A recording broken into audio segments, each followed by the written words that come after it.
role of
Yes. I'm not that type of leader. So be careful, don't hire me. Because I will show you off too. We are leaders with dynamic skills and ambitiousness. We are multi-talented. We cannot be put into narrow spaces. And we can't be like men because I don't want to be a man. So if you take this big step of saying, I want a woman leader, allow her to be her. Somebody to train you. Now I don't need training. I take care of my husband at home. I take care of my children. And I come to work, I do my job, I never complain. What makes you think that there is any man who can train me or to do all that? Stop that. You promote women, you also align it with training. What training? Who is going to train a woman whom you give one sperm playing and she gives you beautiful people? But you still want to train that? Are you able to understand that? It's complex. You won't be able to train that. You'll be frustrated.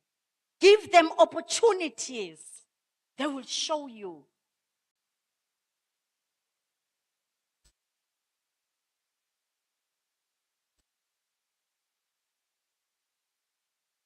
So when I talk about women empowerment, there is a lot of it in preschool.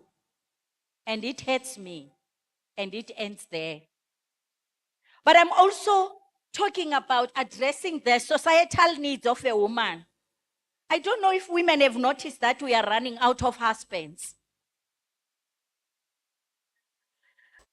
You see, I'm a woman in power, and I'm noticing when I'm graduating students that the majority is girls. My girls won't have husbands.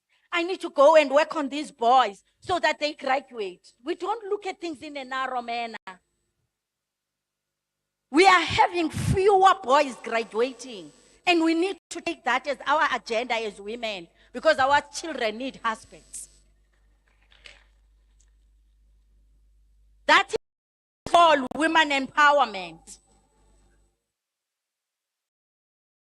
Is at preschool because that preschool teacher is always cuddling the girls and building their esteem, leaving our boys out there in the cold. And therefore, school has become an unfriendly space for boys. I don't know if you've seen that because I see it.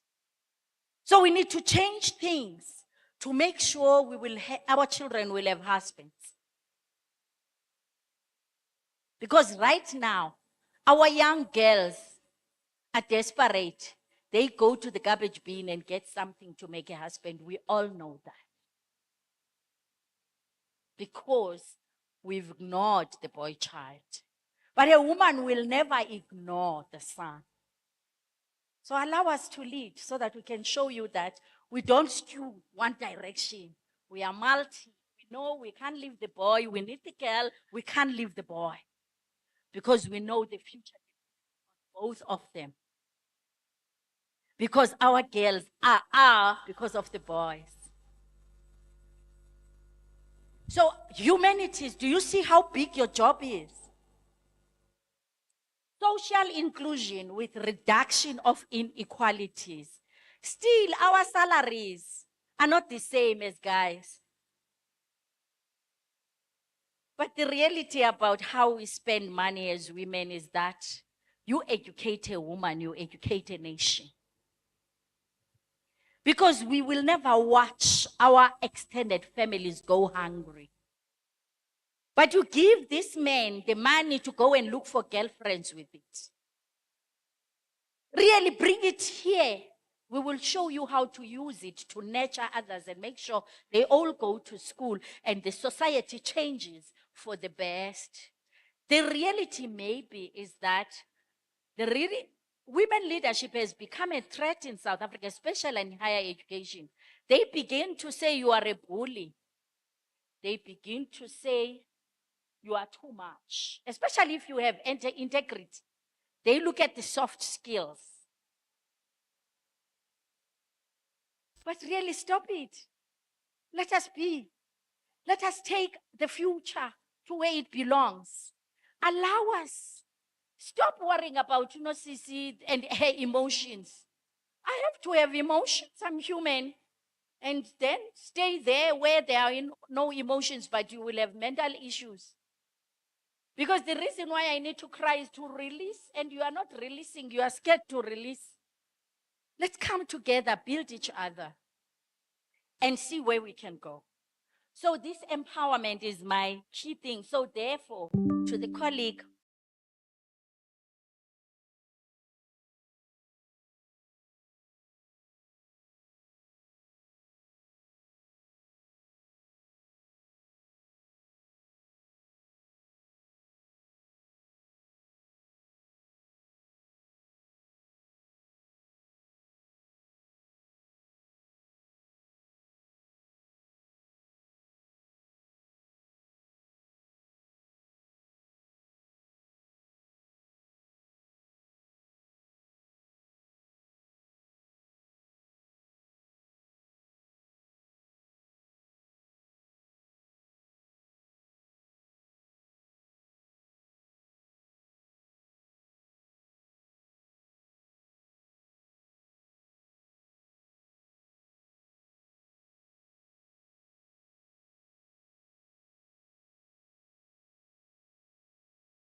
that impedes policy implementation. In our universities, I'll talk about universities and leave our poor government. You go to procurement, it takes them 6 months to procure lights and plugs for classrooms to teach students. And 6 months of frustration to the lecturers. 3 minutes, okay, it's enough. So, what does that mean? They are impeding policy implementation. They own the research, man. They don't want to give it to you to go and do the research, but you wrote the proposal. They can't even write it. That is what is going on. And there is no consequence management. My university has taught me to beg. I wish you could read my emails. I will say, I humbly request that you please allow us to use our money for research, because that is what we applied for and we need to be able to be accountable. Please, I am begging you. I'm not lying. Those are the emails I sent. I'm really begging. Then you will hear the leader saying, you please, Prof mustn't go at that level. That's the level we are pulled down on.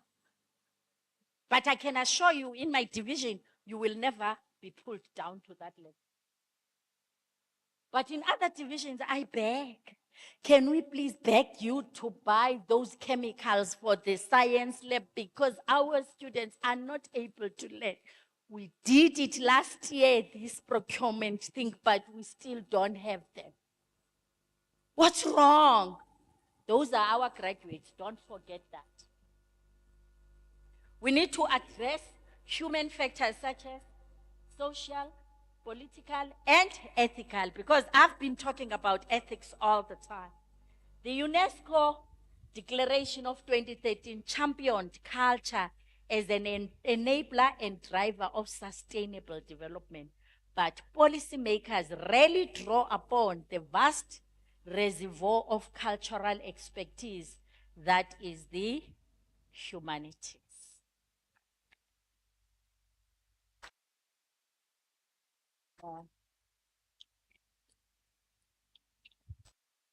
Thank you.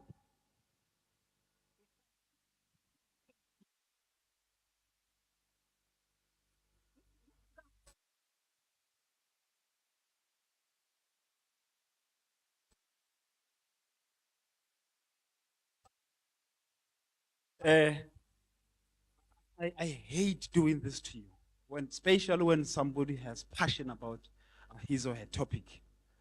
And I see there are already hands. I'm receiving text. Can I be the first to go, and so forth.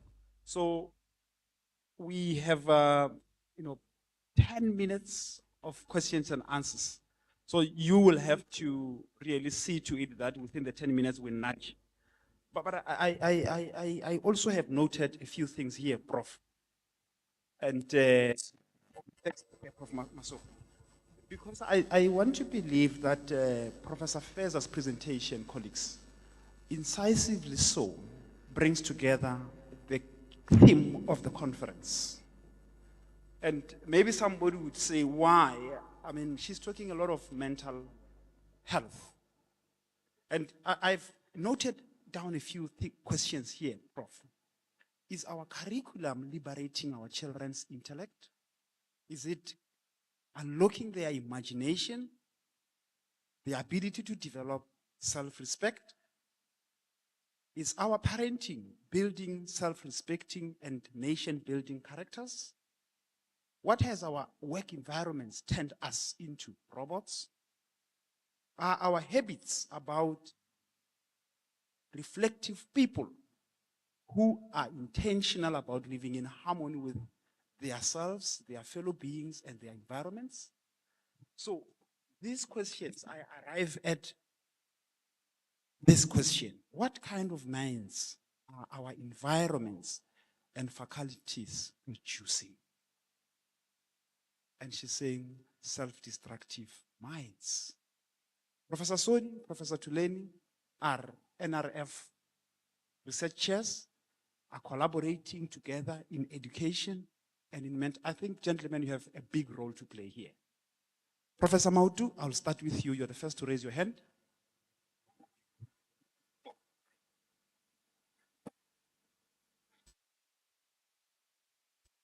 Thank you so much, Prof. And you provoked our thoughts so much. But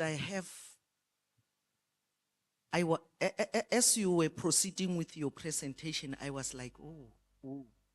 But then, as you proceeded, I got lost.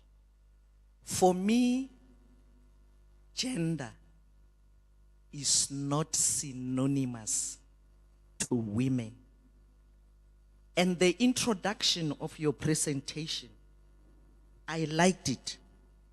I am because we are. But as we proceeded, it was like women versus men. And then I was like, where is the we? Where is the we? That dichotomy. That's where I got lost. And one other thing is the example cited, they were more skewed to the men doing for the women. And I was like, poor husbands and men. So they must just do for us, but we mustn't do for them. That's where I lost the we. Then I felt maybe it's very important that we just have women in Daba. Where as women, we rectify the mistakes that we do so that we stay with the we rather than the dichotomy. Thank you.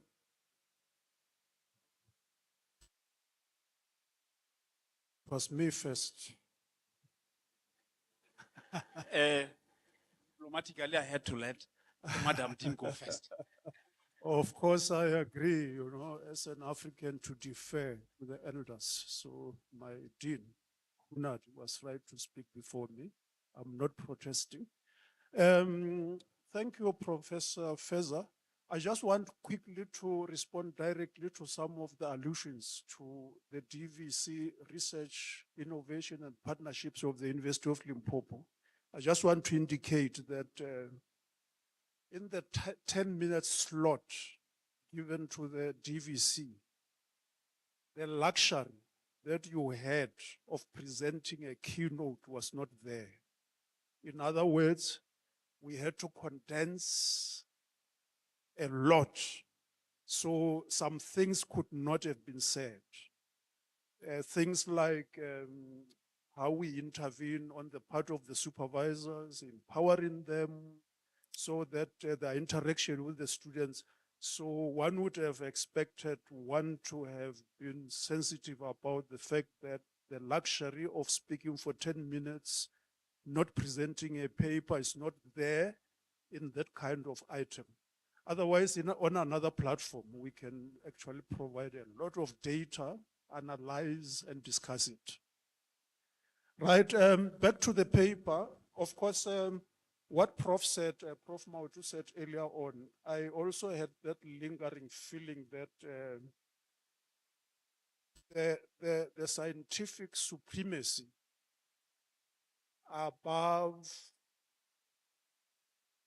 emotional bashing of some things that one is not happy with have always to be de-linked in a conference, but I'm not going to repeat that because it has already been expressed. And of course, we're here in a very collegial spirit, Feminism is not man-hating Ubuntu that you hinged on very helpfully. I'm so thankful. Also talks about not the difference between us and them. So men and women are in the battle together. Not only women are feminist, men are also feminist, those who opt to be so. It's only in Western kinds of thinking, epistemes, where they continue to cling to Manasi, Menekian dualism, that says a white man cannot run as fast as a black man because we, they are them. And, but let me get to the gist of your paper. I just wanted to ask, You know, I love the fact that you indicated the areas of intervention so well.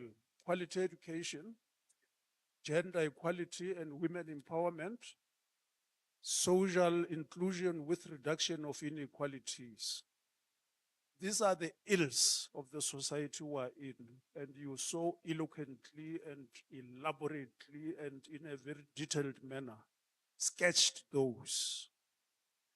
But my question is, especially as you departed, your point of departure was Ubuntu. Is it not possible to have you at any point probed or researched or investigated why we have these social ills that are not compatible with Ubuntu? How did this creep into in our midst? Quality education, have our people before neo-colonialism, neo-capitalism, because education has always been there even before colonization. Has the quality of education among the indigens?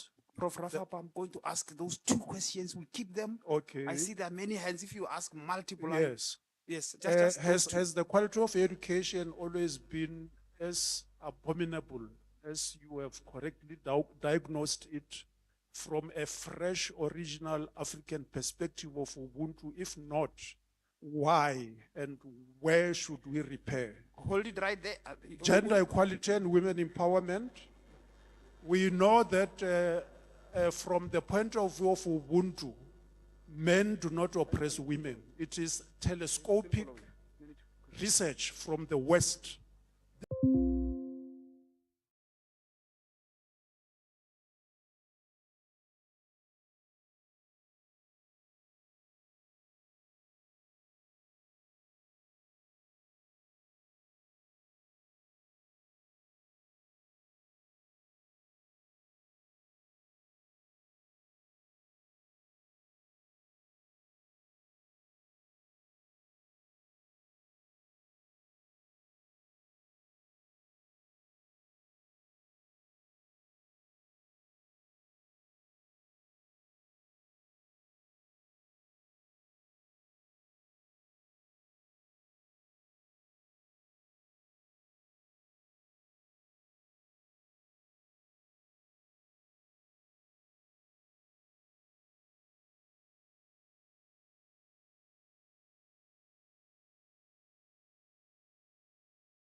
All of us to engage and say, what does it mean to be a leader?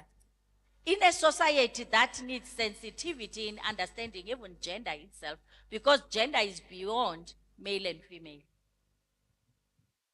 Thank you, Professor. I'm going to ask from the audience. We take the.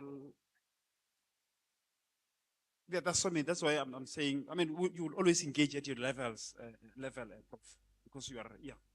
I'm going to take just one last question. There's a lady. Her hand has been up. 2, 3 there. From the audience, please. I'm deciding. Her hand has been up. I'm going to allow only her.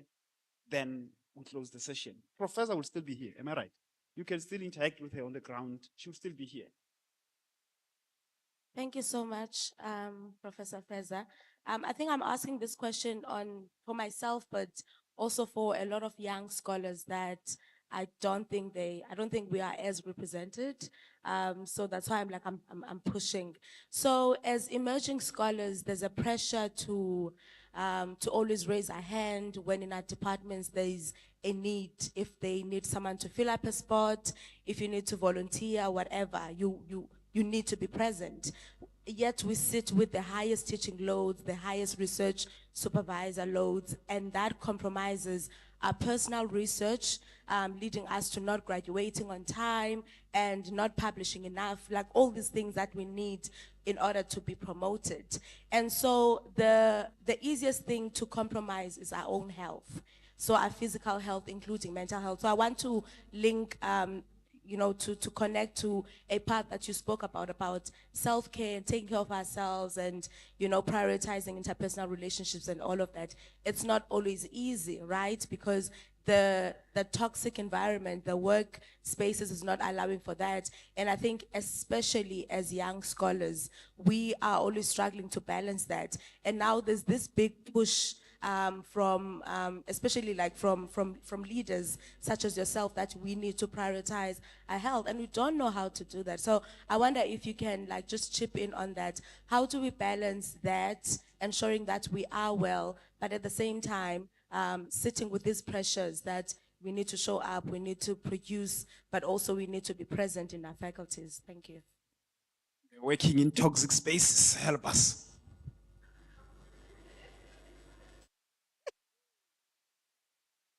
Wow, it's not easy what she is bringing in, because we're struggling with it at Univen as we speak.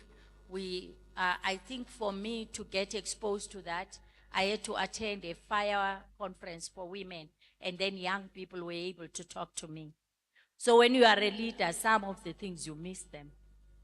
But what I can say, it is the role of us here to hear what you've just said, that the workloads need to be what we are looking for. We don't have a succession plan if we don't do that. And we have young, smart researchers that have innovative ideas that are more innovative than us. And we are losing out on that. And we lose them, they run away. One of them ran away from me after we had a chat, but it was too late for me to intervene. So they run away. What you are talking about is very important, but let me talk about your mental health in a toxic environment. What I have learned, now I will share my own experience too. I have learned to have two people in me. No Sisi, that's me personally. The DVC or the dean or the academic. Those are two people.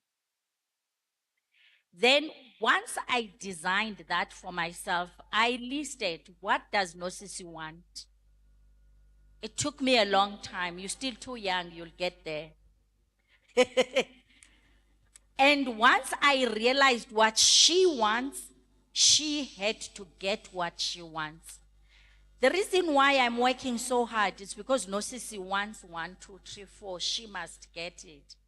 I never had even conflict with Unosisi and staff. If your HOD comes and make more demands, zoom in to Tandokazi and say, Tando, stay in a safe lane.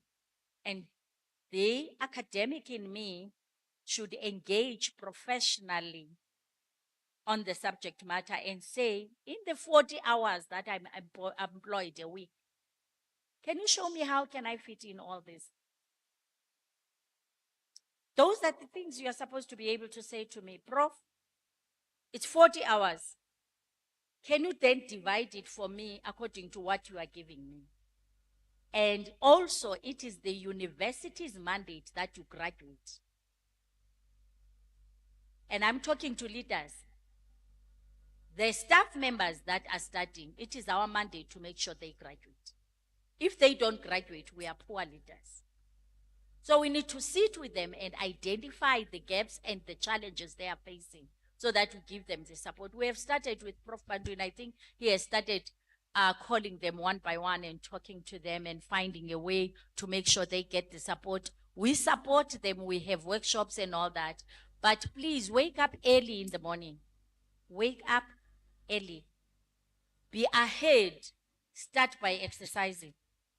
Come back, drink a lot of water. Stop drinking these freezy that they even give us in these hotels.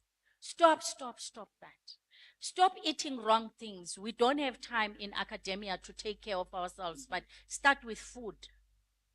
Exercise every morning, even if it is 20 minutes. I do it 30 minutes every morning.